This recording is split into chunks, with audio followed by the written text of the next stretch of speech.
Mandarin yeysanmi? Mana, ol. Sevgi izhori. Bu qanday bo'lishi kerak? Hammasini nigohlarimiz aytib bo'lgan. Bir-birimizga befarq emasligimizni ikkimiz ham bilamiz. İlk uchrashuv yodingdami? Uni ko'zlariga jim, uzoq tikilishni o'zi bir baxt va bu baxt qaniydi? Vaqtni to'xtatib yuborsa-yu, uning ham nigohlarida o'zingga bo'lgan muhabbat uchqunlariga to'yib olsang. Juda ham mehribon inson ekansiz. Yo'q. Faqat yana xato qildim dema. Sen o'rningda bo'lganimda ehtiyot bo'lgan bo'lardim. Shahar tashqarisida ishim bor edi. Men bilan birga borasanmi?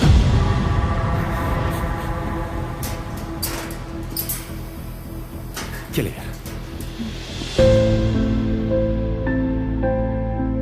Men uni qalbiga seni yo'qotib qo'yishi mumkin degan xavotirni solmoqchi edim.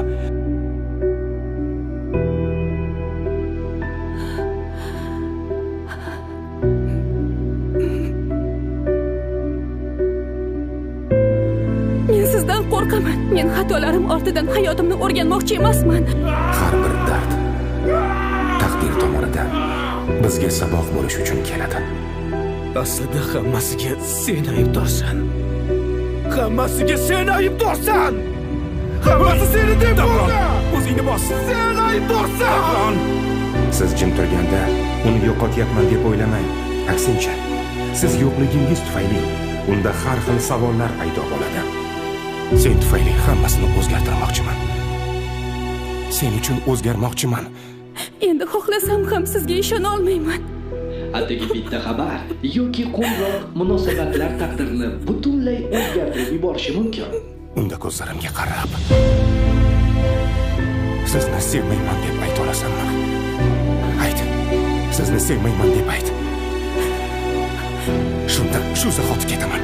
So'z beraman. Qaytib seni bezovta qilmayman. Seni yo'qotyapman.